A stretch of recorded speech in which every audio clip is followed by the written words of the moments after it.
from Discerning the Faith Ministries. I just wanted to come on and give you a quick update on some things that we've been working on over the past couple of weeks. We actually have several Kindles, the Susannah Project kits that we're going to be sending out here. 14 of them actually tomorrow. So we're sending a lot of these.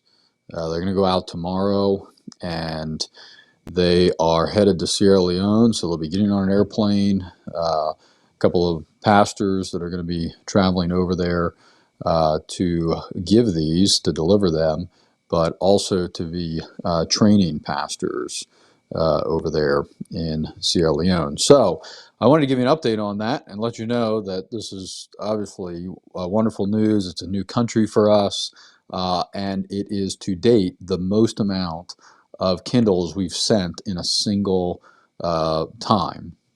So we're really excited about that. Really thrilled to hear the reaction from the pastors and how they use those. I thought what I'd also want to do is just briefly just kind of show you some of the Kindles and the packet and what we all send over and what all entails in that. So I've got one here. I've got several actually right here that I wanted to show you and just show you what exactly it looks like. So this is the kit here. This is what we send them in. These packets are about the size of a iPad, kind of a full size, a little bit smaller than a full size iPad.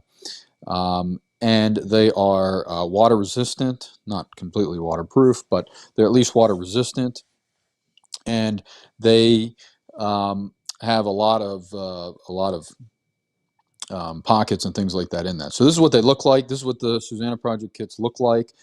In the front here is the actual Kindle itself. So if you've ever seen a Kindle before, they're about a little bit smaller than a iPad mini, but a little bit larger than a phone. So very compact, very small, and this thing can contain thousands of books with no issues at all.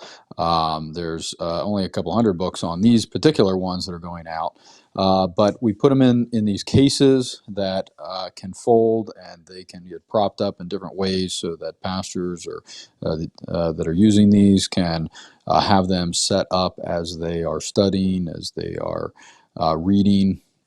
And it just kind of protects the Kindle overall. So this is the Kindle itself. This is what obviously is the big part of this. But we also include a lot of other things that they need in order to continue to use these Kindles. So inside here we have a lot of different pockets, a lot of different equipment and things that can go in here. We obviously need to be able to charge the Kindles. So you've got a charger here. You've got also most of these, if you've ever traveled overseas to another country and you if you don't remember it before you go over there, you certainly realize that once you get there that you can't plug in your devices unless you have some sort of an adapter. So we take that into consideration. We take a look at what country these are going to, and we determine what adapter they need, and then we provide that. In this case, Sierra Leone, they use D and G, so we actually include both of them in here so that regardless of where they're going and what the circumstances, they're covered. And then obviously, the Kindles have a very long battery life. They can last a few weeks at a time, depends on how often you use the Kindle. Just like your cell phone takes, will burn through a lot more battery life the longer that you use it, the more you use it, the more functions you use it for at one given time. Same thing for a Kindle. But what we do is we actually include a power bank in there, and there's actually a newer variant that we're using now, but we put that in there, and we've actually done some testing and found that you can actually get about three and a half charges worth of a Kindle on just one of these.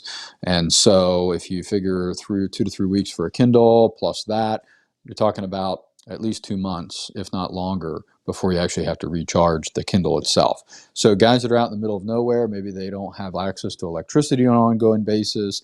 Maybe once a month they have it when they come for training at a seminary or something like that. So they can charge up both things and they leave and they're good for a couple of months. Sometimes also you have people, maybe they have access to electricity on a regular basis, but a lot of countries have rolling brownouts where all of a sudden the power will go out. It'll be out for, a couple hours, a couple of days, and they're not sure when they're going to get it back. So we make sure that they're covered, that they can always use their devices and always have access to books. Because obviously, what we would love to do is we would love to be able to give them an entire library that is hard copy, but we can't do that. So we want to make sure that they can use them all the time, just like they would with a hard copy book. So that's why we include that.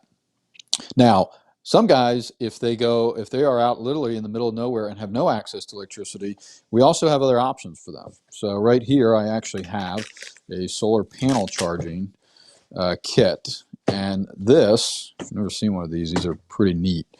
This is actually a solar panel. So you have four panels in this particular model, and you are able to, within this packet here, it has everything you need to connect up a device to it and to be able to charge it. So you literally set this up, you prop it up in the sun, and you're able to get enough, certainly more than enough, to charge a Kindle. So if we have guys that are in those circumstances, then we will include something like this as well. We're actually testing several models to figure out which ones have the most durability, which ones also have the which ones can perform the best. So, all right. So let's see what else. So we also include in here a couple other things. We actually put a notebook. A lot of these guys don't have access to paper as much as as we do here. It's something that we probably take for granted here in this country. So we make sure that they just have a very simple notebook that they can use to take notes as they're studying, preparing sermons. So these guys are getting training. They can use that as well. So we make sure that that's in there, along with a pen that they can use. And again, we'd love to be able to send all kinds of things to these guys, but obviously weight and costs keeps us from doing that. But we try to add a little bit in there when we can. So here we are. I mean, this is a stack of 14 Kindles that will be going over to Sierra Leone here tomorrow. So all of them will go. They'll be packed up in these kits here, and they will all be transported over there and given to these pastors. So that's what we've been working on. That's what we hope to be able to send a lot more of these out to other countries.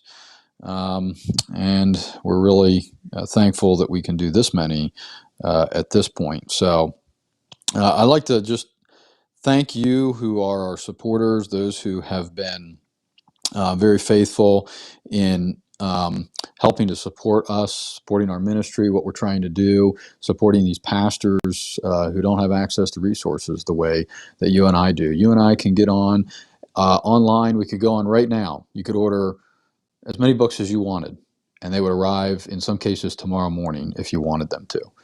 But these pastors just don't have that. They don't have access to those kinds of resources, and it's something that we take for granted. I'm surrounded here by an entire library of books that most pastors and Christians around the world would be very, very eager to get their hands on. So we want to be able to get this out to as many people as we can. If you're interested in supporting that, as a general rule, we try to get it down to about $5 a book. And that's for all books. That's commentaries, that's systematic theologies. That's about the general rule. That's the price that we want to be able to get these out to us, for about $5 a book. So and that's only because we have partnerships and the graciousness of many ministries that are helping to offer their content at a price that's reasonable, so that we can get as many as we can out there. So thanks for all of you that are supporting us. If you're not and you'd like to, then we'd love to get in touch with you. You can go to our website at discerningthefaith.org or susannahproject.org. We'll get you there as well. Another thing is next week we will be in Nashville, Tennessee. Some of you might be familiar with the Southern Baptist Convention annual meeting, which is next week. So we will be there, and we will most likely be live, bringing you updates on what's going on there. And on Monday, we will actually be at the Founders Ministries one-day conference on Monday. That's June 14th, all day. And you can go and visit their website if you're interested. I think they may have actually sold out. But who knows? Maybe there's opportunities to get in there still. I'm not sure, but we are proud to be one of the sponsors of that event. So we will have a booth there. We'll have an exhibit table. So if you're going to be there, please come and stop by. Check out what we've got. We're going to have one of these demo kits. You can see one actually in person. And we'd also love to talk to you about what's going on up here in Loudoun County. We've been in the news a lot lately, and there's a lot of things that has to do with religious liberties and what's going on within the schools and what's going on within just our country as a whole. And there's a lot of religious liberty implications, and so we'll be there and would love to talk to you about that, talk to you about Susannah Project, how you can get involved in helping us with this ministry. There's a multitude of different ways, not just financially, but in all kinds of different ways. So please stop by, find us on, send us a note. If you're going to be at the SBC, maybe put something in the comments there saying you're going to be there. And we'd love to chat. Maybe just drop us a note either in the chat, and maybe we can link up while we're there at SBC, or at the Founders Conference, stop by our table, and look forward to hopefully seeing more of you there. And stay tuned. Make sure you subscribe. Make sure you set to get alerts on Facebook when we go live, because next week we will be live down in Nashville several times. Several times we will be. So thanks, everybody. Have a good night. I hope that you're able to prepare tonight to go into worship tomorrow with your local congregation. And hope you have a blessed evening and get some rest. So thanks, everybody.